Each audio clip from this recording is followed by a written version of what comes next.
job of the artillery, to get it where it's needed, when it's needed, the kind that's needed, whether an earthquaking barrage to launch a major action, or a lonely howitzer somewhere in Korea lobbing out a few rounds to take care of an enemy outpost. Artillerymen fire the anti-aircraft guns.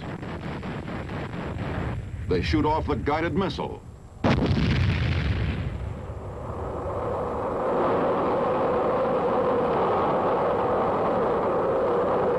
They've mastered the rocket launcher.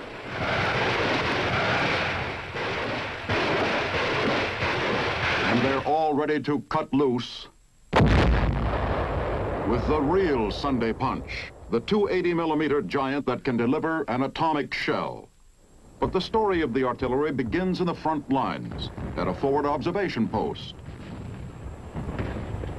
I'm what's called a forward observer.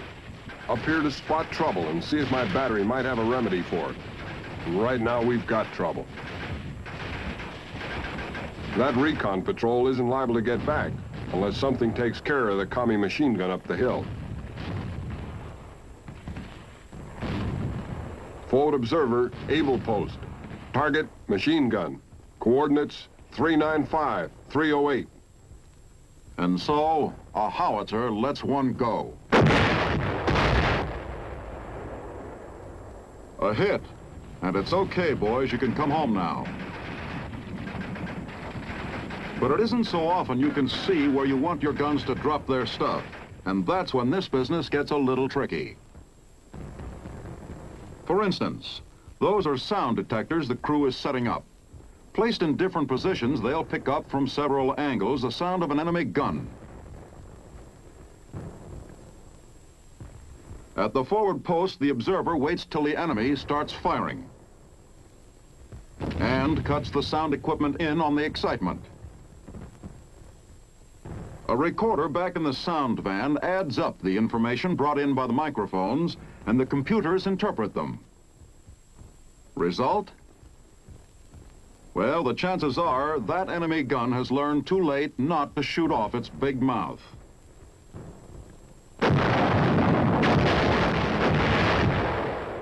Another method of locating an enemy gun is by flash detection.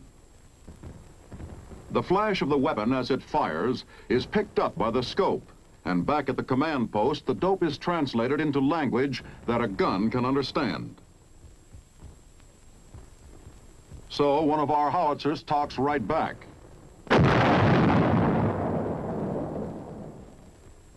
But the artillery has to be ready to answer back at night, in the fog, in the rain. That calls for radar. The scanner's electronic rays bounce back from any object in their beam to pinpoint the target. A convoy, a patrol, even tracking an enemy shell. The information is passed on to the guns and shooting with a postgraduate education. Farewell, comrades. But support of the infantryman is the main concern of the artillery, to improve his chances by blasting a path through enemy defenses. Assignment for today, the enemy fortification on the hill. Schedule: every available piece in the area to open up at 0745 hours. Maintain fire till 0759, when the infantry moves out. Direct fire weapons zeroed in squarely on the enemy position.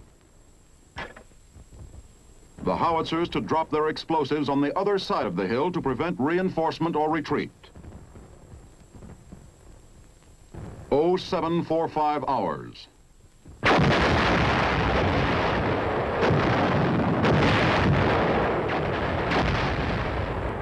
Firepower.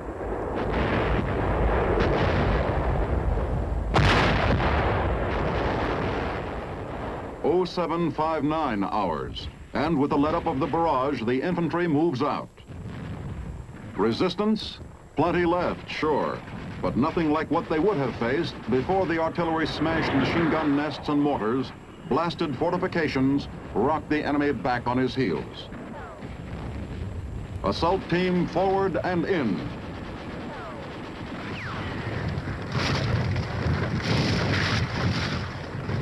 While the infantry presses ahead to the objective, artillery observers from the air call for special fire on resistance points where there's no danger of hitting our own troops. Fire mission, enemy mortar, coordinates 384-621.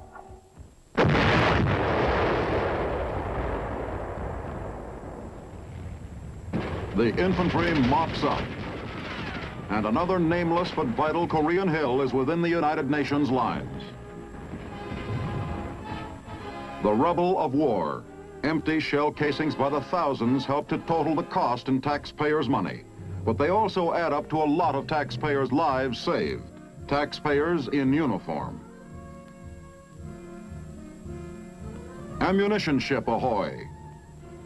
Tight packed in her hatches, more thousands of tons of destructive power for our guns. Ticklish business where there isn't much room for mistakes, but the transportation men have handled a lot of ammo in Korea by now. Shells to add to the mounting stockpiles of the forces of the United Nations, even while our guns outfire those of the enemy 10 to 1.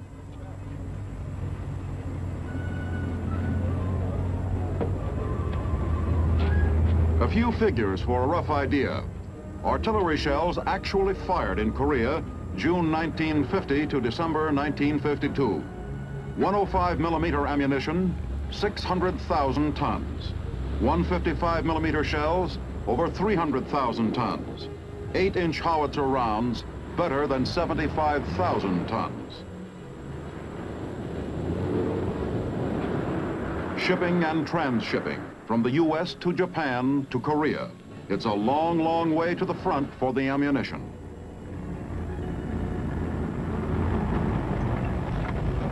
It can be a matter of months or years before a shell is slammed home into the breech of a gun. For though the U.S. 8th Army in Korea has often fired more than 200,000 rounds of ammunition in a single day, the supply must always be greater than the demand to pile up enough surplus for any need.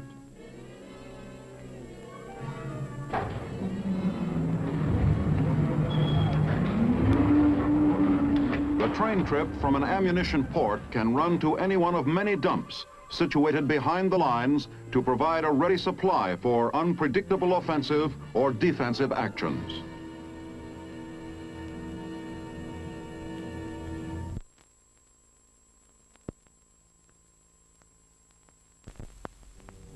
Korean civilian labor, for the most part, under supervision of our military, keep the tremendous tonnages of our ammunition pipeline flowing forward. Headed for one of the ammunition dumps scattered strategically behind every artillery concentration in the battle zone. And drive slow, take it easy. There's an awful lot of explosive up ahead. A big ammunition dump in Korea can cover anywhere to 7,500 acres, stacked from one end to the other with every kind of round, from pistol cartridge to shells for the 240 millimeter gun.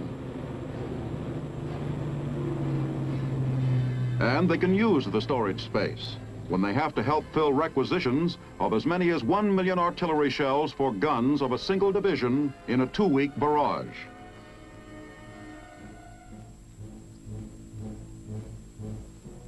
Near the front in the rugged terrain of Korea, the remarkable carrying powers of native laborers is often a considerable help.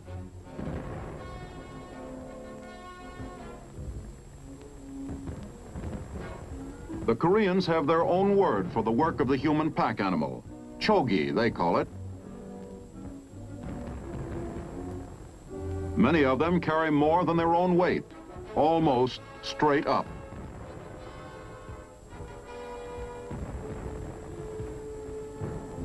But GI ingenuity has solved the supply of ammo in tough terrain in other ways. An aerial cable car to carry food for the guns positioned high atop a mountain peak.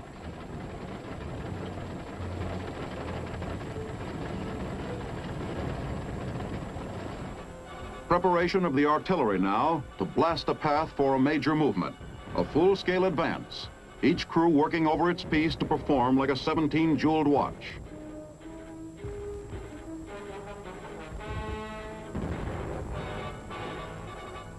Behind the lines, ordnance does the big overhaul job. Right on up to a brand new tube for a tired long tom. When the order comes down for the big push, everything that can shoot or be made to shoot is fitted into the firing plan. Even anti-aircraft guns are moved forward to be leveled at ground targets when not needed against enemy planes.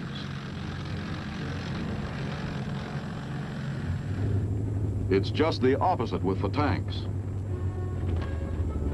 Their guns can throw a lot of damage, but aren't designed to fire in the high arc needed for shelling the enemy lines. So an earthen ramp is improvised to point the tank gun up with sufficient elevation to join in the barrage.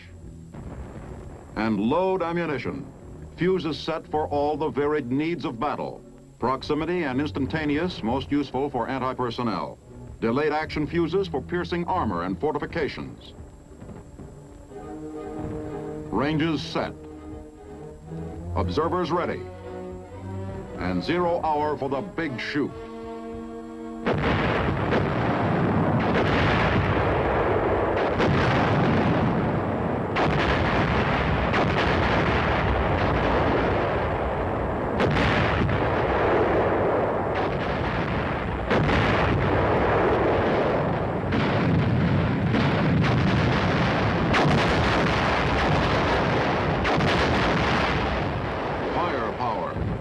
Behind it, the brains and electronics of the fire direction centers, pinpointing targets, doping out elevation, azimuth for each gun.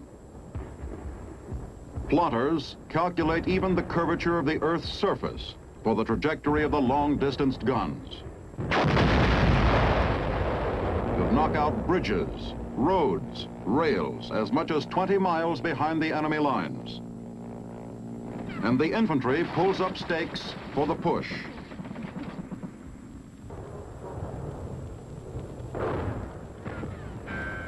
Now, even greater need for ranging precision to maintain a spearhead of explosives may be only 100 yards in front of our own men.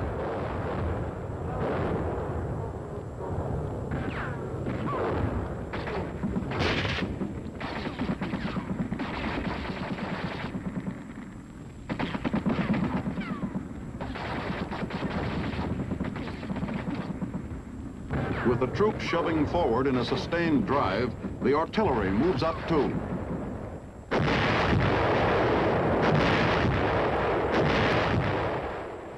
Other weapons leapfrogging ahead.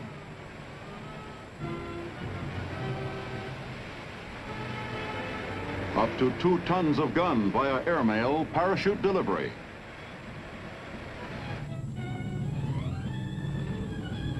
Firepower in a hurry. Ammunition too getting there the quick way, and the artillery is ready again to let go, backing up the infantry in close support.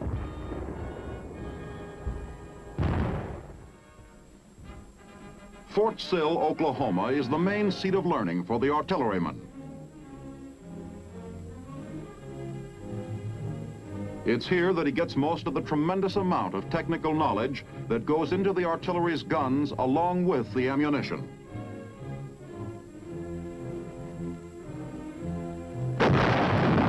There was a time when the artilleryman was taught to shoot straight, and that was about it. Today he learns to fire practically around corners, with courses ranging as high as 47 weeks of intensive training.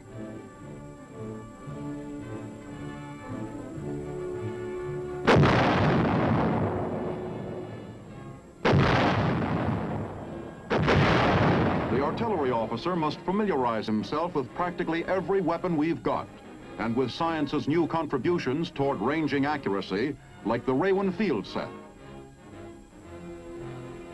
The radio sonde signals back meteorological data, which a radio sonde recorder collects as radar tracks the balloon through the sky. Training for the eyes of the artillery at Fort Sill. Low flying, a special brand required for direction of artillery fire from the Army's winged observation post, the L-19.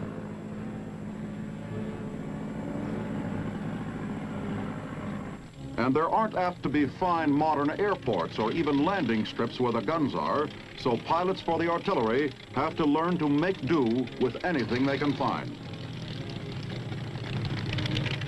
Some interesting developments in fast transportation of artillery pieces going on also at Fort Sill's Army Aviation School. A non-stop snatch of a 75mm pack howitzer. The possibilities of pickup and delivery of artillery by helicopter is now in active development.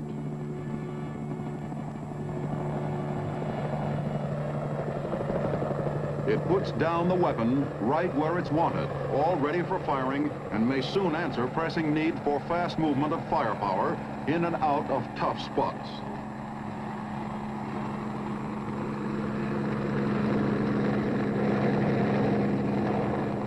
The Branch Artillery School at Fort Bliss, Texas, trains the anti-aircraft gunners.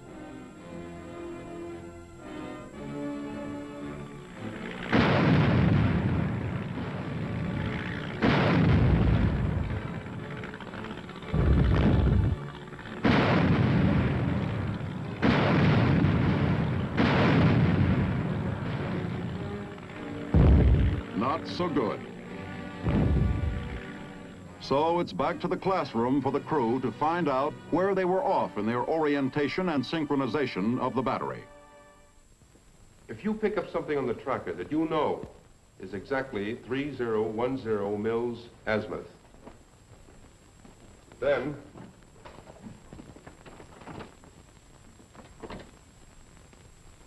your dials should read that exact figure. Young men learning to become electronics experts as well as good artillerymen. Now, if they don't, all you do is mechanically adjust the dials to read 3010. The same thing holds true for radar and the guns. Back to the guns to put the teaching into effect.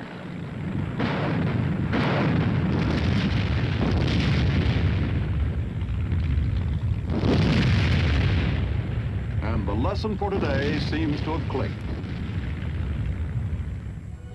And there's lots new in the anti-aircraft weapons themselves, like the new Skysweeper, designed to guard our cities and critical areas. Her insignia is a witch sweeping the skies, and the gun lives up to it. On practically the push of a button, she can spot attacking aircraft, track it, and automatically aim and fire. She throws 45 shells a minute and can reach up 4 miles.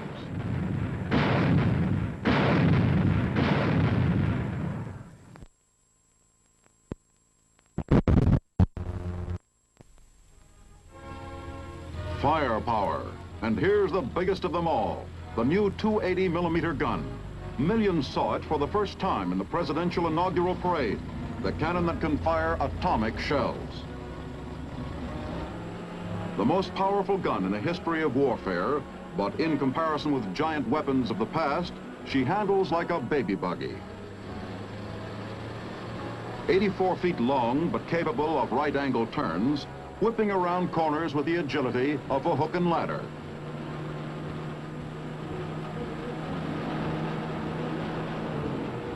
She can do 35 miles an hour on the highways and turn off them cross-country to get just about anywhere she's headed on her own.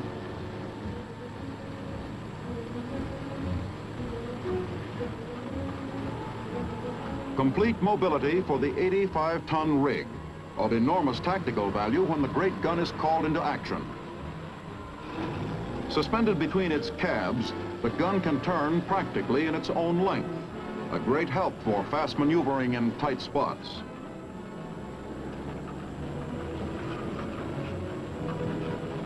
The fore and aft cabs of the gun operate independently, but keep in communication by telephone. Goliath guns of history, like World War I's Big Bertha, required railroad cars and hundreds of troops to set them up. So superbly balanced and designed is the 280 that a 6-man crew, just 6 men, are needed to set this giant up for business. From absolute scratch, they can complete the emplacement of the gun and have her primed for firing in a little under 20 minutes. Balanced on 3 jacks and a turntable, her weight and size present no handling problems when released from the support of the cabs.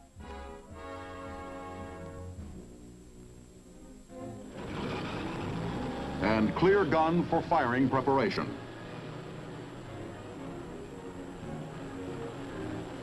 Each of the 6-wheeled 375 horsepower engine cabs handle a real payload on the gun. The individual tonnage is more than double that carried by the largest freight truck on a western highway. It's a long, long way from stem to stern. The barrel alone is 40 feet in length. First job, to get the gun's tube from transporting position to firing position.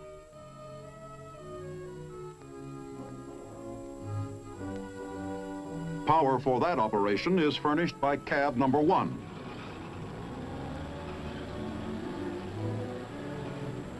And to face her around to the direction of the target requires the manpower of only 5 of her crew members. So superbly balanced is the monster on her turntable. The gun will traverse a full 360 degrees in azimuth, a complete circle. Most of the operations for readying the gun, though, are accomplished automatically, with the juice supplied by a portable generator.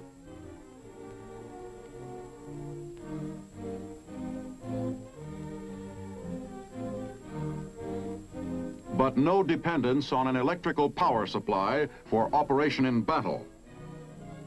In the event of power failure, all of the gun's controls can be operated manually.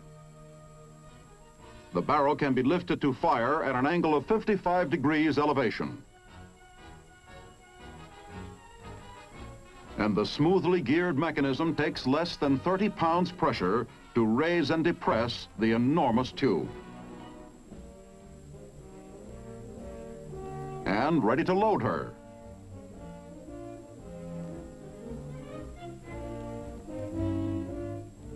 A winch and carriage are needed to handle the huge shell.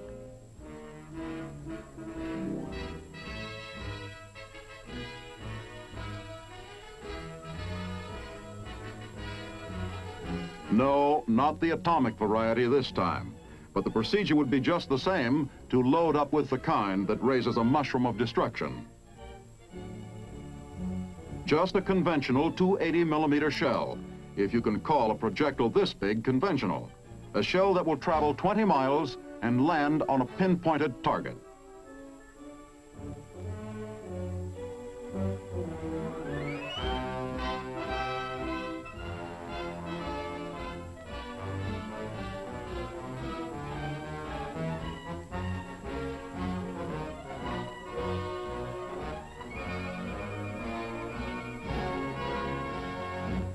Squarely on the tray, and from here on, it's untouched by human hands.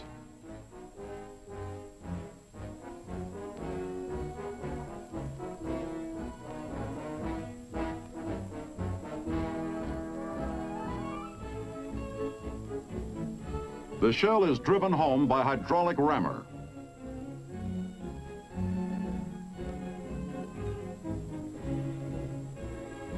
And next, the heavy powder charge to propel it.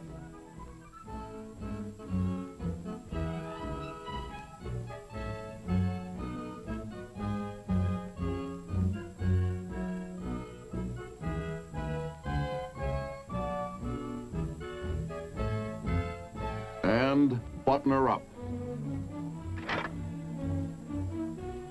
Primer.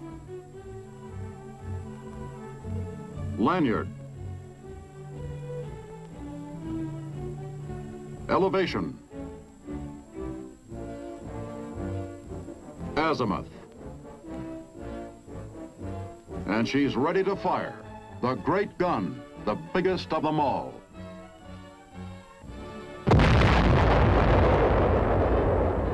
Firepower, from the world's first gun to speak with the fury of bursting atoms.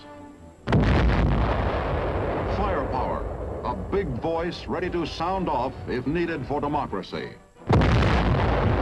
Firepower, the job of the artillery to swap steel and high explosive for the lives of our fighting men.